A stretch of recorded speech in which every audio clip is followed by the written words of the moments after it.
La salle informée et dénoncée est sans doute celle où l'on sent le plus l'importance du politique dans la production esthétique de la photographie latino-américaine, dans la mesure où la violence politique est omniprésente. Alors comprendre cette violence, c'est nécessairement revenir sur l'importance de la révolution cubaine qui a initié un moment subversif dans l'Amérique latine des années 60 et 70 et qui a initié également un moment contre-révolutionnaire. Et au fond, ce sont ces deux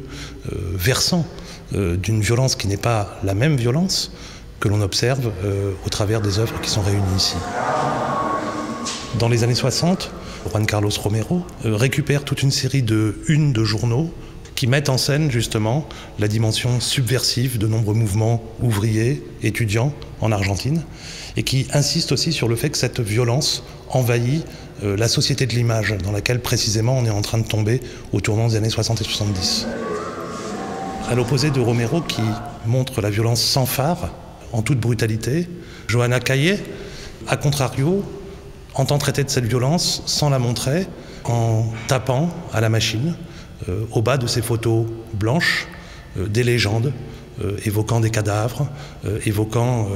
la brutalité de la répression qui peut s'abattre sur les mouvements subversifs, mais sans montrer la violence, ou plutôt en essayant de la faire passer sur un mode beaucoup plus métaphorique. Avec le collectif Tucumán Arde qui se développe en Argentine à la fin des années 60, une série d'artistes vont commencer à envahir les murs de diverses villes, notamment de la ville de Tucumán, pour dénoncer la politique économique et sociale de la dictature de l'époque, la dictature du général Onganía, et qui ensuite vont essayer d'organiser une exposition qui, très rapidement, évidemment, sera soumise à la censure. Et l'artiste phare de ce mouvement Tucumán Arde, c'est Graciela Carnevale, et on voit ici donc l'ensemble de ces inscriptions photographiées qui montrent parfaitement le lien entre texte et image qui constitue, lui, le fil conducteur de toute l'exposition. L'une des œuvres les plus emblématiques sans doute de cette salle, c'est celle de Luis Canitzer, qui produit une série dans les années 60 qui s'appelle Christmas Series, où au fond il dénonce le rôle néfaste et l'impérialisme des États-Unis dans le monde, en Amérique latine, mais pas seulement en Amérique latine. Et cette série est très puissante dans la mesure où elle met en scène d'une part une série de révoltés latino-américains qui sont morts au combat, avec évidemment le plus célèbre d'entre eux, Che Guevara, mais aussi le communiste brésilien Marighella, ou encore le prêtre colombien mort dans un maquis communiste, Camilo Torres, mais en faisant le lien avec, dans le même temps, la guerre du Vietnam, et avec effectivement le triomphalisme bien pensant, nous dit Canitzer, des États-Unis, incarné par Nixon, planté sur le capot d'une voiture et faisant lever de la victoire. L'engagement politique des artistes, il se fait aussi dans la résistance aux dictatures contre-révolutionnaires qui se mettent en place à partir des années 60 et 70. Un des bons exemples de cette résistance, c'est l'œuvre de Lottie Rosenfeld au Chili, qui vient coller sur une route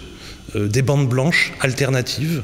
et en espérant montrer ainsi que la dictature chilienne du général Pinochet emmène l'ensemble de la société dans une voie unique qu'elle récuse en tirant des diagonales ou des perpendiculaires sur la route et ensuite en photographiant ces diagonales ou ces perpendiculaires.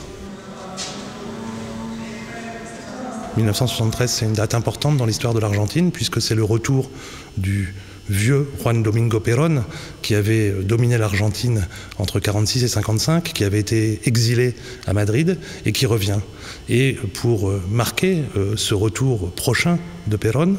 Luis Passos réunit une série d'individus, des étudiants en l'occurrence, et dans une performance, les fait figurer dans l'alignement de leur corps un V et un P, Perón vuelve, Perón revient,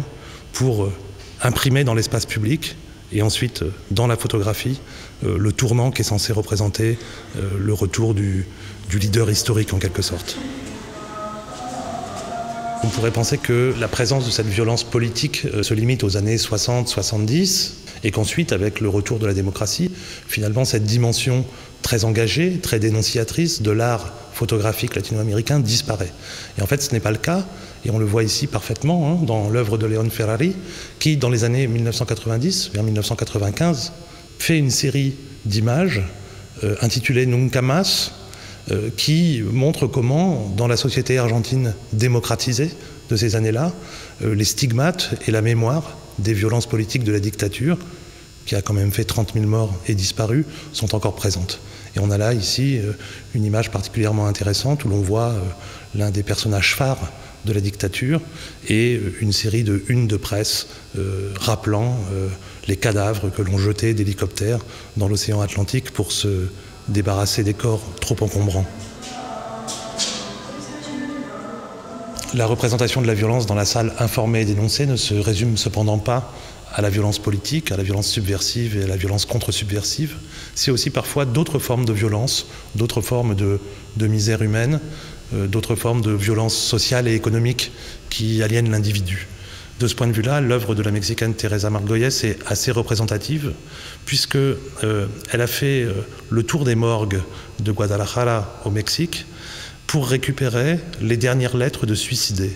Et ensuite, elle a utilisé des extraits pour les inscrire sur les marquises d'un certain nombre de cinémas pour dénoncer un petit peu ces formes de violence du quotidien et de misère du quotidien qui conduisent au suicide. Les consolidations démocratiques qui sont à l'œuvre partout en Amérique latine depuis une vingtaine d'années maintenant contribuent à faire disparaître peu à peu cette violence et cette dimension politique si présente dans cette salle. Si ce n'est qu'il y a d'autres formes de violence qui restent à l'œuvre, la violence des narcotrafiquants, l'abondance des féminicides, les rivalités entre bandes, ces dimensions nouvelles de la violence animent évidemment encore beaucoup la production photographique et plus généralement esthétique, cinématographique de l'Amérique latine contemporaine.